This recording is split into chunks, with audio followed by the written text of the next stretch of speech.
खुलुमबाय रायजोफोर दिनै मोनाबिलिनि खौरांफोरा जाबाय। गिबि खौराङाव दं धोरोमगुरु सतगुरुआ उत्तराखंडआव त्रिपुरानि फरायसा एन्जेल चाकमाखौ गाग्लोबनायखौ सोंखारिनानै बेखौ भारतनि सानस्रिनि सायाव गाग्लोबनाय होनना बुंदों। बिथाङा हादोरनाङै निमाहा बिनाय, भुगिनांनाय नखरनि थाखाय न्याय आरो बेफोरबादि जाथायफोरखौ होबथानो थाखाय गोख्रों राहा लानो थाखाय दाबि खालामदों। समाजारि बिजोंनि गेजेरजों सतगुरु बिथाङा बे जाथायनि सायाव दुखु मोननाय फोरमायदों आरो बे सोरखारखौ दायनिगिरिफोरनि हेंथायै गोख्रों राहा लानो आरो बेफोरबादि गाग्लोबनायखौ फिन जाफिननो नाङा होनना बिथाङा खावलायदों।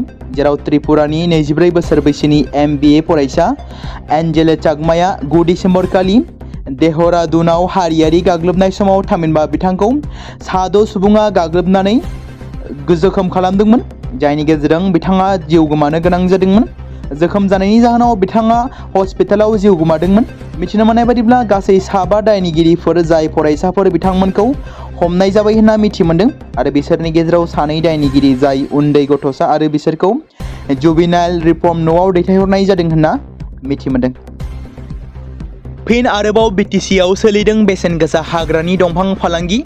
बे खेबाव पर्बतजरा हाग्रानिफ्राय मोनसे दुथां हानजाया बेसेन गोसा सिगुननि दंफां दाननानै दोनथुमना दोननाय खौरांखौ मिथिना मोननानै हाग्रा बिफाननि बिबानगिरिफोरनि मोनसे हानजाया मोनसे अपारेशन खालामदोंमोन आरो बे मोनसे खौरांनि सायाव बिथा खालामनानै खवर्ang फरेस्ट रेन्जनि बिबानगिरिनि दैदेननायाव हाग्रा मावख'गिरिफोरनि मोनसे हानजाया पानबारियाव सिग्रोमो आरो गोबां बिबांनि बेसेन गोसा सिगुननि दंफांजों लोगोसे गंसे गारिखौबो जब्द खालामनो हानायाव जाफुंसार जानो हादों होनना मिथि मोनदों। मख'नो गोनांदि मावख'गिरिफोरखौ नुनानै दायनिगिरिफोरा खारखोमादोंमोनब्लाबो हाग्रा बिफाना सिगुन दंफांजों बुंफबनाय गारिखौ जब्द खालामनानै नायबिजिरनायखौ सोलिहोबाय थानो थाखाय खवर्ang फरेस्ट रेन्जनि मावख'आव लानानै फैयो होनना मिथिहोदों।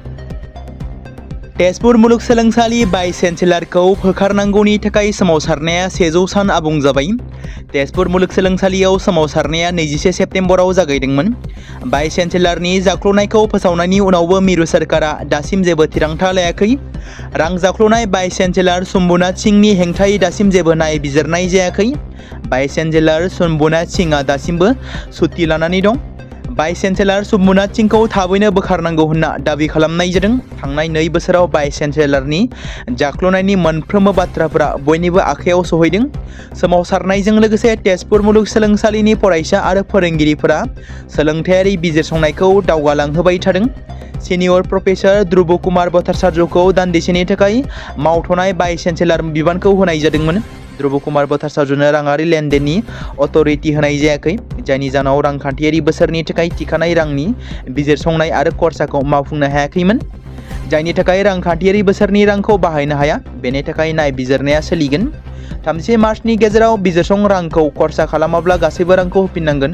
बेयो तेजपुर मुलुगसोलोंसालिफोरनि फरायसाफोर आरो फोरोंगिरिफोर आरो मावफारियाफोरनि थाखाय साननो गोनां जादों। भाइस चेन्सेलरनि सायाव दासिमबो थिरांथा लानाय जायाखै मानोना जोबथा थिरांथाखौ मिरु सोलोंथाइ बिफाना होगोन, जायनि जाहोनाव तेजपुर मुलुगसोलोंसालिनि फरायसा, फोरोंगिरि आरो मावफारियाफोरनि गेजेराव बेले-बेजे सोमजिहोदों। गोजाम बोसोर 2025खौ बिदाय होनो आरो गोदान बोसोर 2026खौ बरायनो थाखाय बयबो गोबां साखाफारा जागासिनो दं। बेबायदिनो चंदुबी बिलोआ दावबायारिफोरनि गोसो बोनो हानाय थावनि। दावबायारिफ्रा मिथिंगायारि समायना महरखौ लाना रंजानो फैयो आरो पिकनिक जाफैयो। जाय मिथिंगायारि बिलोआ कामरुप जिल्लानि राभा हासं गावखुंथायारि गुथुम ओनसोलाव दं। बे जायगाया गुवाहाटी सोहोरनिफ्राय 64 किल'मिटारसो गोजानाव दं।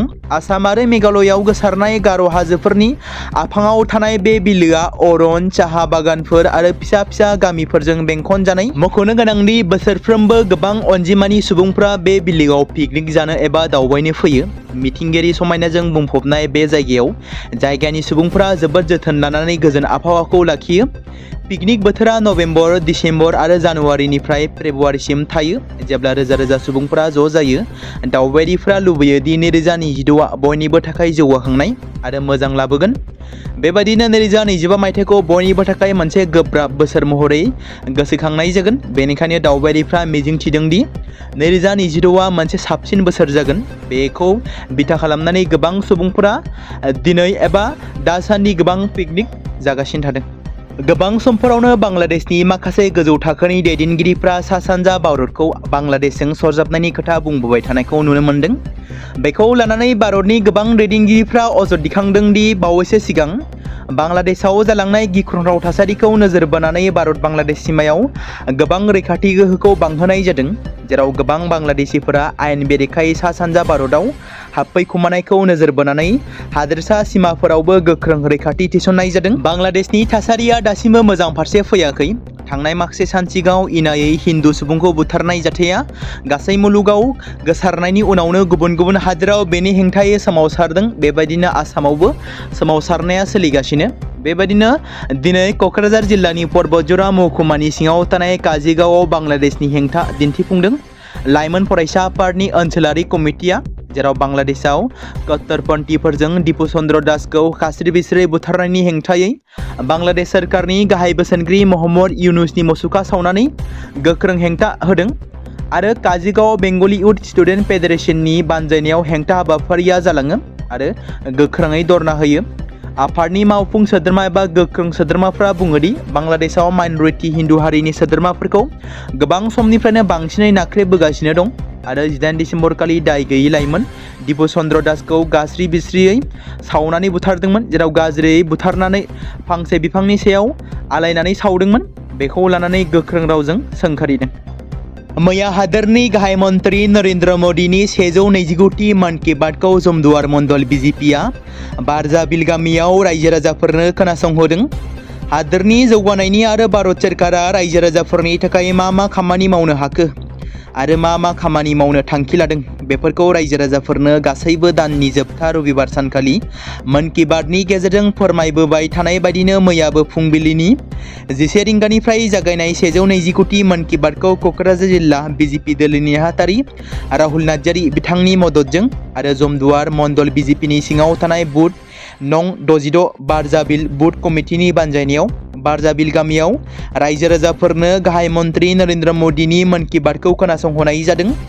बे हाबाफारियाव क'क्राझार जिल्ला बिजेपि दोलोनि नेहाथारि राहुल नार्जारि बिथाङा गावबो गासै 100निबो गोबांसिन रायजो राजाफोरजों बाहागो लाफायो आरो मैयानि मन की बातखौ खोनासङो आरो फैगौ बिधानसभा बिसायख'थियाव 1 नं गसाइगाव बिधानसभा बियाबनिफ्राय बिजेपि दोलोआ बिसायख'थि गेलेनो थाम थिम जानानै दङ होननानै राहुल नार्जारि बिथाङा बेबायदि फोरमायो।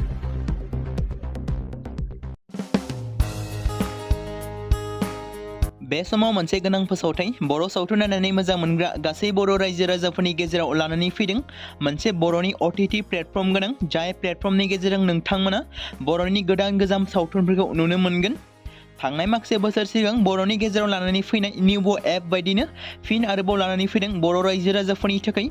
बे बाथ्राखौ मख'नाया गोनांदि 2025 मायथाइनि जानुवारि दानाव ओंखारनाय आंगो स्ट्रिम मुंनि मोनसे OTT प्लेटफर्म गोनां निउबो एपनि गेजेरजों नोंथांमोना गोबांथार बर'नि सावथुनफोर जेरै ट्रेजेडि, रमान्टिक, एक्शन आरो कमेडिजों बुंफबनाय सावथुनफोरखौ नुनो मोनगोन, जेरै सनानि नखर, थांखि गैयै समाज, अनसुला आफा, हिर', बिमा बायदि बाजै, अर, थैसाम, वान्टेड, संदान आरो रं नाम्बार बायदि सावथुनफोरा मख'जाथाव।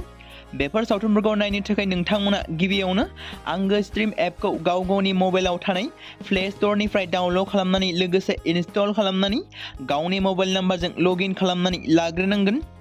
बेनि उनाव नोंथांमोना गोबांथार नुनो मोनै सावथुनफोरखौ गुगोल पे, फन पे आरो पेटिएमजों रं नाम्बार सावथुनखौ नायनो थाखाय 60 रां आरो संदान सावथुनखौ नायनो थाखाय 80 रां, वान्टेड सावथुनखौ नायनो थाखाय 60 रां, थैसाम सावथुनखौ नायनो थाखाय 60 रां बेबायदिनो गोबांथार नुनो मोनै सावथुनफोरखौ नायनो थाखाय सुबिदा खालामनानै होदों आंगो स्ट्रिम प्लेटफर्मा। फिन नोंथांमोननि गेजेराव फोरमायबावनो लादों बर' सावथुन नायनानै मोजां मोनग्रा गासै बर' रायजो राजाफोरनि गेजेराव लानानै फैदों मोनसे बर'नि OTT प्लेटफर्म गोनां, जाय प्लेटफर्मनि गेजेरजों नोंथांमोना बर'नि नुनो मोनै सावथुनफोर जेराव गोदान गोजाम सावथुनफोरखौ नुनो मोनगोन।